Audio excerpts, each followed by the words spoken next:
Hi friends, welcome back to my channel. இன்றைக்கி நம்ம சேனலில் பார்த்திங்கன்னா நல்லா சாஃப்டான பஞ்சு போல் மேங்கோ ஹனி கேக் தான் இன்றைக்கி வந்து பண்ண போகிறோம்.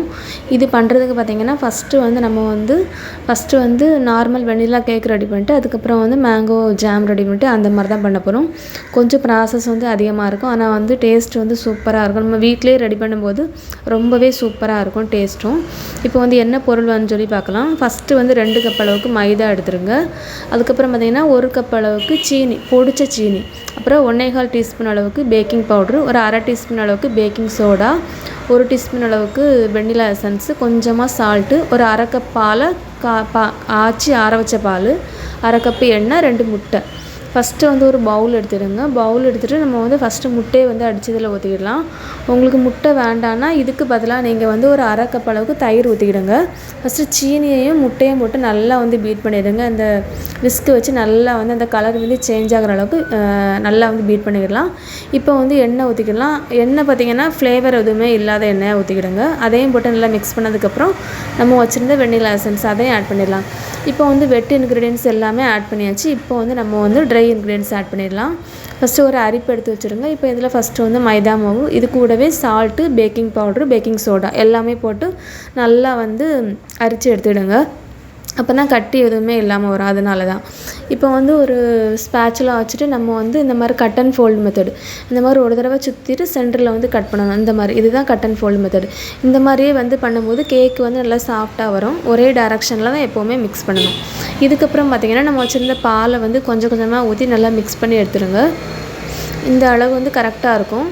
இப்போ வந்து எல்லாமே மிக்ஸ் பண்ணி எடுத்தாச்சு. இப்போ நான் வந்து ஒரு ஸ்கொயர் பேன் தான் எடுத்திருக்கேன். அதில் பார்த்திங்கன்னா பட்டர் ஷீட் போட்டு வச்சுருக்கேன். உங்கள்கிட்ட அந்த பட்டர் ஷீட் இல்லாட்டு நீங்கள் வந்து லைட்டாக வந்து எண்ணெயை வந்து தடவிட்டு மேலே மாவை வந்து டஸ்ட் பண்ணிக்கிடுங்க, அது ஒட்டாமல் வரும். இப்போ வந்து எல்லாத்தையுமே இதில் வந்து ஊற்றிடலாம். ஊற்றிட்டு பார்த்திங்கன்னா லைட்டாக வந்து டேப் பண்ணி விட்டுடுங்க. அப்போ தான் அந்த பபிள்ஸ் எல்லாமே இருந்தால் கூட எல்லாமே போயிடும், அதனால தான். இப்போ வந்து அவனை வந்து 180 டிகிரி செல்சியஸில் 10 நிமிஷம் நல்லா ப்ரீ ஹீட் பண்ணிவிட்டு ஒரு 45 நிமிஷம் நல்லா பேக் பண்ணி எடுத்துடுங்க. இப்போ வந்து கேக் வந்து நல்லா வெந்துட்டு நான் வந்து ஒரு குச்சி, அந்த டூத் பிக் வச்சு குச்சி பார்த்துட்டேன். அது வந்து நல்லா வந்து வெந்திருக்கு. இப்போ இதை எடுத்து நல்லா ஆறுனதுக்கப்புறம் நம்ம வந்து கட் பண்ணி எடுக்கலாம். இது அப்படியே இருக்குது. இப்போ பார்த்திங்கன்னா அந்த ஹனி சிரப் வந்து ரெடி பண்ணிடலாம். அதுக்கு பார்த்திங்கன்னா ஒரு 3 டேபிள் ஸ்பூன் சீனி, ஒரு 1/4 கப்பு தண்ணி, அப்புறம் பார்த்திங்கன்னா ஒரு 2 டேபிள் ஸ்பூன் அளவுக்கு ஹனி. இது லைட்டாக மிக்ஸ் ஆனால் மட்டும் போதும், ரொம்ப வந்து கொதிக்கலாம் விட வேண்டாம். இதை அப்படியே எடுத்து தனியாக வச்சுருங்க.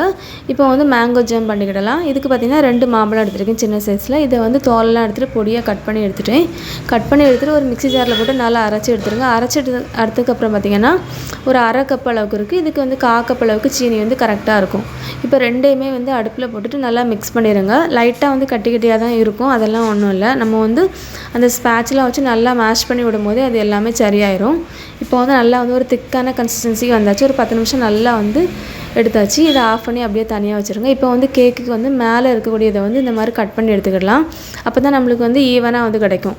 இதை வந்து தூரப்பட வேண்டாம், நம்ம வந்து சாப்பிட்டுக்கிடலாம். அதே மாதிரி ஃபோக் வச்சு எல்லா இடத்துலையும் லைட்டாக வந்து குத்தி விட்ருங்க. அப்போ தான் நம்ம வந்து அந்த ஹனி சிரப் வந்து ஊற்றும் போது எல்லா இடத்துலையுமே பட்டு நல்லா ஜூஸியாக இருக்கும், அதுக்காக தான். இப்போ எல்லாமே ஊற்றுனதுக்கப்புறம் இந்த சைடு ஓரத்தை நம்ம வந்து கட் பண்ணி எடுத்துடலாம். இப்போ எல்லாம் கட் பண்ணி எடுத்தாச்சு. நம்ம ரெடி பண்ணி வச்சுருந்தா அந்த மேங்கோ ஜாம் இதையும் மேலே வந்து அப்ளை பண்ணிக்கிடலாம். எல்லா இடத்துலையுமே படுற மாதிரி நல்லா வந்து ஸ்ப்ரெட் பண்ணி விட்டுடுங்க. இதுக்கு மேலே பார்த்திங்கன்னா டெசிகேட்டட் கோகோனட், நல்லா காஞ்ச தேங்காய், அதை வந்து மேலே வந்து ஃபுல்லாகவே போட்டுக்கிடலாம். இப்போ போட்டுட்டு பார்த்திங்கன்னா உங்களுக்கு வந்து எந்த ஷேப்பில் வேணுமோ அந்த ஷேப்பில் கட் பண்ணி எடுத்துருங்க. நான் வந்து கொஞ்சம் நீளமாக தான் கட் பண்ணி எடுத்துருக்கேன். கட் பண்ணும்போதே தெரியும் கேக் வந்து நல்லா சாஃப்டாக இருக்கும், சூப்பராக இருந்துச்சு டேஸ்ட்டும். அந்த மேங்கோ ஃப்ளேவர் வந்து அப்படியே இருந்துச்சு. எசன்ஸ் எதுவுமே ஆட் பண்ணாமல் நம்ம பண்ணுறதுனால அந்த மாம்பழத்தோட டேஸ்ட் வந்து அப்படியே அந்த கேக்கில் வந்து இருக்கும். கண்டிப்பாக நீங்களும் இதை வந்து ட்ரை பண்ணி பாருங்கள். கேக்கு பார்த்திங்கன்னா அவ்வளோ சாஃப்டாக இருந்துச்சு, சூப்பராக இருந்துச்சு. நீங்களும் இதே மாதிரி வீட்டில் வந்து ட்ரை பண்ணி பாருங்கள். வீடியோ பிடிச்சா லைக் பண்ணுங்கள், ஷேர் பண்ணுங்கள், கமெண்ட் பண்ணுங்கள், சப்ஸ்கிரைப் பண்ணுங்கள். தேங்க்ஸ் ஃபார் வாட்சிங்.